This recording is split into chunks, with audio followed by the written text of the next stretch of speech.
Nako, eto mga kaubayan, namalitahan, ayan nagtatanong po mga kaubayan sapagkat nahahalata po ng taong bayan itong si Soto at ito pong si Lacson, no? Ay todo-todo po ang pagdidepensa dito po sa mga mastermind ng flood control scam na ito, no? Kaya hindi tuloy natin maiwasang isipin kung namalitahan din po ba itong si Senator Ping Lacson. Ayan, kayo po ba mga kaubayan? Ano po sa tingin ninyo? Nako, ito po ang ating pag-uusapan ngayon mga karibyo natin. Big news, yari, Marcoleta, sinibak si Lacson. Aba, paano kaya nangyari yun? Ito pala ang dahilan kung bakit pinagtatakpan si Junior. Yan mga karibyo natin. Patungkol po dyan ang ating alamin sa video ito, pero bago po ang lahat, palike naman po ng video ito mga kaubayan.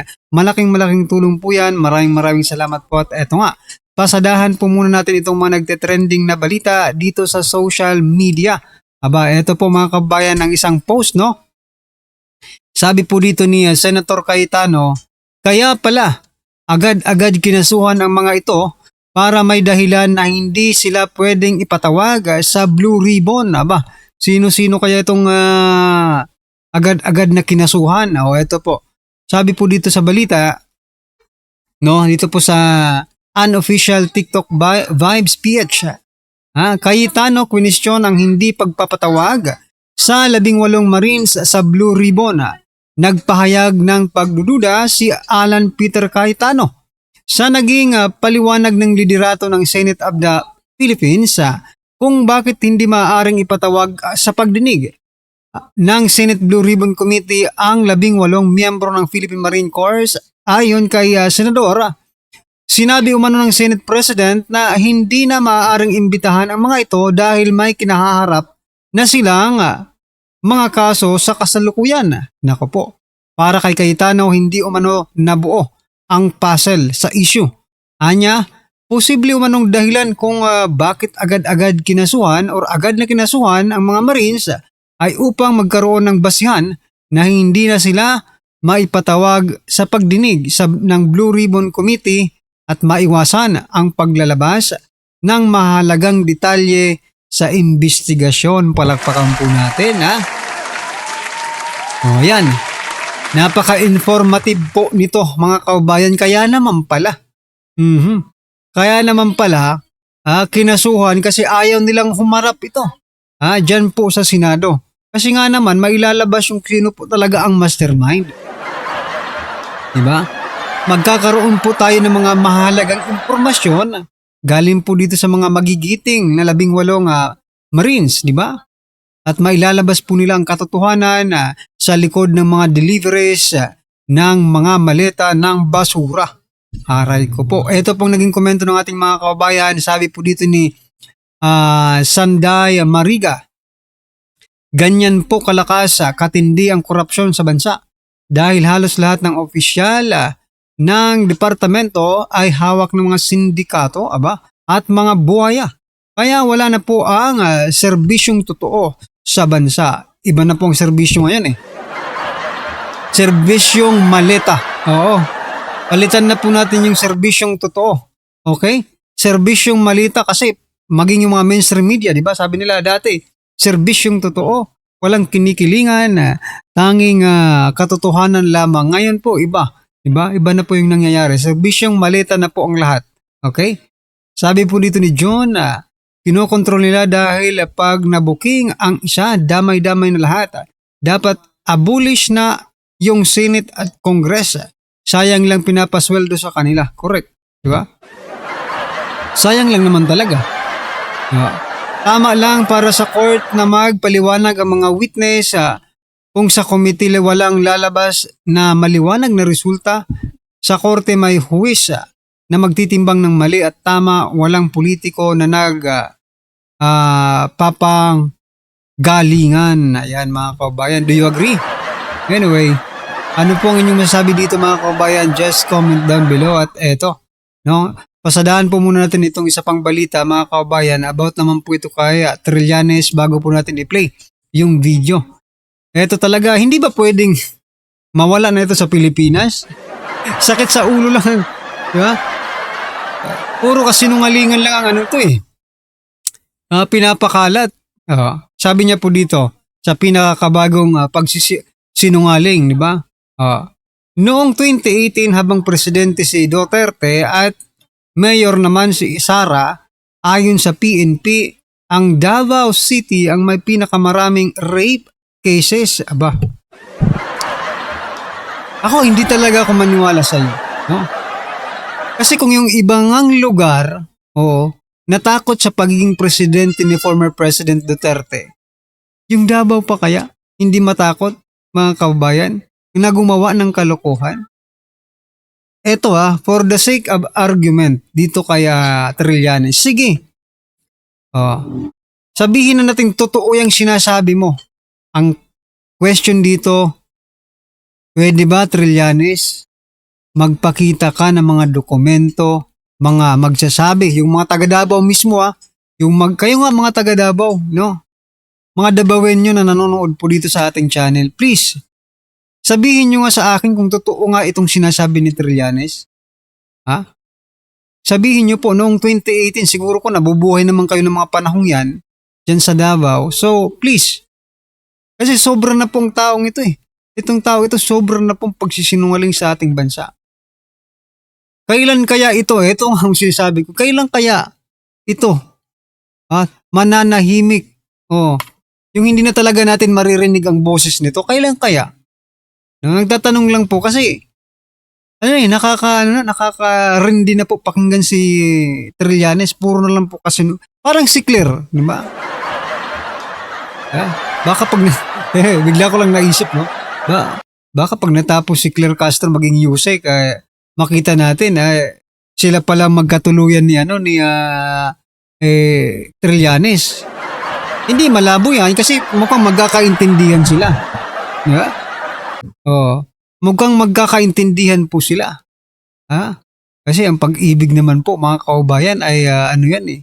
As long as nagkakaintindihan kayo, di ba? Aray ko po. Trillanes.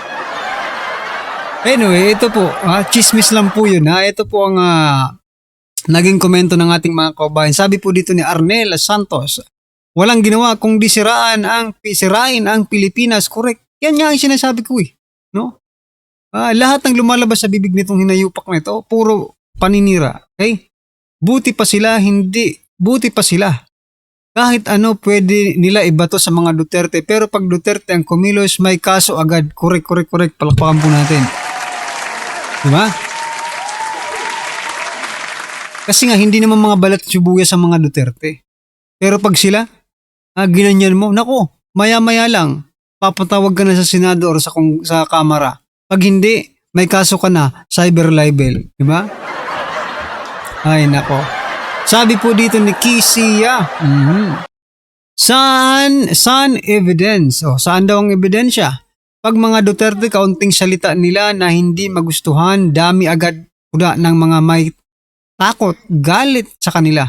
Kaso-kaso agad. Tapos pag yung kabilang side, pag gagawa ng issue, kahit no proof, okay lang. Ayun nga eh. No? Bakit kaya? Kayo pong mga senador, bakit hindi nyo ipatawag si Trillanes at imbestigahan nyo ito? Sobra na kasi, no? I think in aid of legislation, marami tayong magagawang batas or marami po tayong mapagtitibay na batas dito po sa mga ginagawang kasinungalingan ni Trillanes, online and offline, no? Na mga batas against sa kasinungalingan, imbestigahan, ipatawag itong si Trillanes, si Castro, no? Yang dalawang yan, imbestigahan yan mga kabayan, isalin mo na rin si Risa Ontiveros, di ba? Para mas marami tayong mapagtibay na batas in aid of legislation patungkol po sa fake news. Di ba? Hindi yung mga vloggers ang ipinatawag nyo noon sa TRICOM, di ba? Ay, nako. Anyway, ano po ang inyong masasabi dito mga kabayan? Just comment down below. At eto nga, pasadahan na po natin ang video ito. Pasok pa.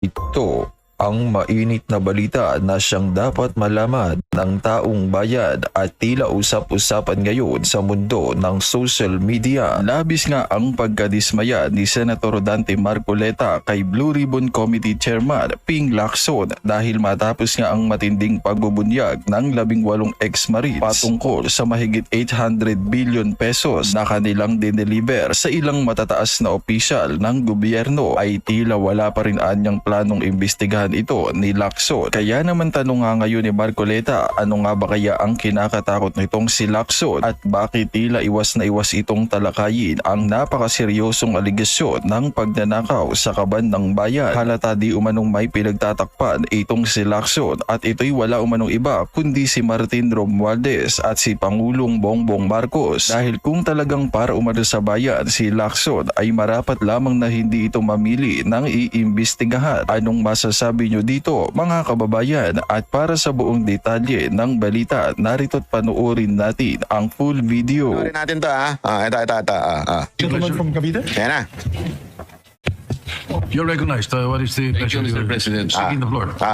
Unang-una, ako po yung nagtataka ginong Pangulo. Bakit? Pagka po pala si Senator Ping Lacson na magdi-deliver ng privilege speech wala pa po tayong nate-take up na kahit ano. Siya pala ay masyadong special dito sa Nako, chamber natin. special Kasi po, pala. Pagka kami, lalong-lalo na ako, minsan patatapusin na lahat muna. Aabot po ng halos alas 7 hanggang alas 8 ng gabi. Kaya kung minsan po, pag ako nagdi-deliver ng speech, wala na si Senator Lacson. Ano po? Ako, Senator Marcoleta, more than that. Bakit pinalilate ka? Hindi dahil para umalis na si Lacson, hindi. Kasi yung media may hinahabol silang oras para lumabas sa kanilang primetime news hanggang alas 4. Yung mga lalabas na ng gabi, hindi na mababalita masyado yun. Tapos ang mangyayari nun, mapapanis na yung balita, hindi ka na mababalita yung privilege speech mo o yung iyong interpolation o whatsoever na mangyayari dyan sa Senado. Pagkatapos ng alas 4. Kasi alas 4 kailangan na nilang isagmit mga 4 o 5, ganun. Eh kung alas 7 ka pa, wala na. Hindi na nila maisasagmit yan. So hindi ka na nila mababalita. Wala naman silang pakialam. Eh sino ka ba? Eh, ikaw ang lumaban sa ABS-CBN noon. Eh kami, kampi-kampi kaming mga media. Ikaw ang isa sang salarin kung bakit nawala ang prangkisa ng ABS-CBN. So hindi ka favorite ng mga media. Kaya kahit sa alas 7 ka na magsimula, mas gusto namin yan para hindi ka na namin balita. Yan ang katotohanan dyan. Pero si Lacson, matik yan. Unang-una yan. Para mababalita yan sa tanghali, balitang tanghali, afternoon delight, at the same time doon sa primetime news. Para marami yung balita sa kanya.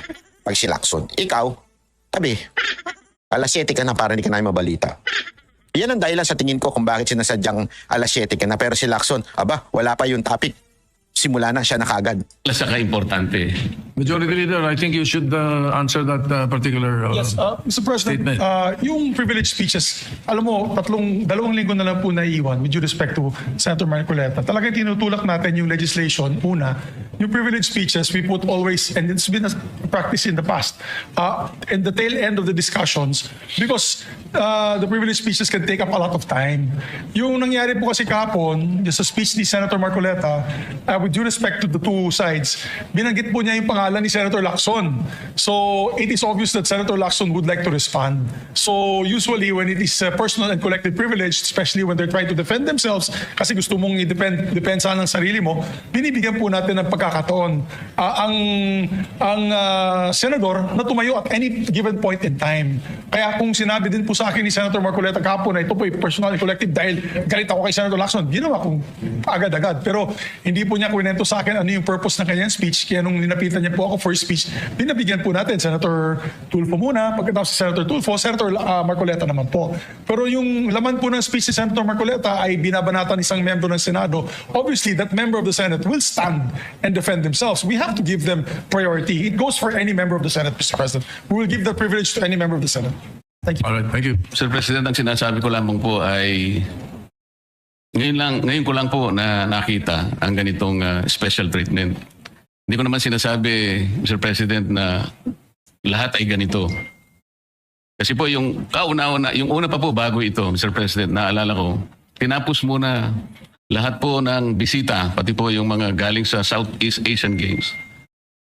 At kahuli-hulian nga po, inabot po ako ng alas 8 ng gabi.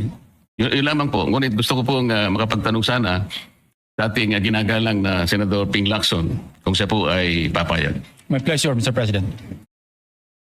Hindi ko po alam, Sir President, Your Honor, kung paano ko, saan ako mag-uumpisa sapagkat hindi ako ang subject matter ng aking deliver ng privilege speech kahapon. Kaya kung sagutin at iisa-isahin sa inyo, ngunit ang nangyari, parang ad hominem ang nangyari. Sa akin po, natutukoy lahat ang inyong privilege speech ngayon, samantalang ang inaasahan ko ay sasagutin nyo yung privilege speech kahapon. Kasi kung ganun pong mangyayari, Mr. President, malilihis na naman po tayo sa inaasahan ng ating mga mamamayan. Dito lilitaw ngayon ang nauna pong mga patakarang nakita ko sapagkat kailanman hindi natin makakalimutan at huwag nating kalimutan na talaga pong nilimas po ang kabangbayan. Yun po yung gusto nating pag-usapan dito. Nako, Kung sasagutin ko po ng isa-isa ang ibinibintang po ninyo sa akin, nako. maliliis na naman po ang pinag-uusapan na kailangan na po ng taong bayan na malaman na po ang katotohanan. Sino po ang may pakana? Sino po ang mga mastermind sa nangyaring nakawan sa ating kabangbayan? Ito po ay hindi pangkaraniwang pagnanakawan. Yun po ba ang gusto niyong mangyari? Ginoong Ping Lacson? Negative po. Sigurado hindi po yun. Bakit Kayo po? po naglilis. Sino pa po nagsimula nito? Nung Bakit una pong po? privilege speech ninyo, hindi ko na sinagot kasi ayoko magkagulo. Pero enough is enough. Kahapon, nanonood ako sa aking opisina, gusto kong bumaba, kaya lang malalim na ang gabi at ayoko maabala yung trabaho sa Senado. Kaya nagsabi ako sa ating Senate President at ito'y namanifest siya kahapon, narinig ko, na I was told na sasagot ako ngayong araw na ito. Wala pong gustong maglihis sa usaping flood control. Ako nga po, very passionate po ako dyan, mulat sa pool. Wala po po. Ay, parang hindi. Ako po talaga lumalaban sa korupsyon. Ako parang hindi. Gago! Very passionate ka. Pili lang yung mga witness na iniimbitahan mo. Gago! Yung mga ex na sundalo, yung Brave 18, ayaw mong imbitahan dyan at pinag-isipan mo kaagad na malabo, hindi totoo ang mga sinasabi, kinontra mo kaagad. So yun mga kabayan, nga po ang tayo din nagdududa patungkol dyan mga kabayan. Kaya nga nalagay ko kanina, baka namalitahan din po itong si Lacson. No? Kasi masyado na pong halata. Very, very obvious na po ang kanilang mga ginagawa just to protect the mastermind. Tapos ngayon sasabihin na siya pa. Siya pa ang kumbaga siya pa ang pinaka-eager no? Na talagang malutas ito. Pero iba naman po ang nakikita ng taong bayan. Kaya kayo po na nanonood ngayon, do you agree? Dito po sa sinasabi ni Senator Ping Lacson na siya po ang tawag dyan, pakinggan muna natin ulit nasaan na ba yun? It is Siya na kaagad. Siya daw ang pinaka masigasig na mag-imbestiga. Okay? At gustong-gusto niya na lumabas ang katotohanan. Okay? Pero ang tanong, yun ba talaga ang gusto mo? Diba? Anyway, ano po ang inyong opinion, reaction patungkol po dito mga karbi natin? Just comment down below at syempre, huwag pong kalimutang i-like at i-share po ang video ito. Malaking tulong po yan. Maraming salamat po.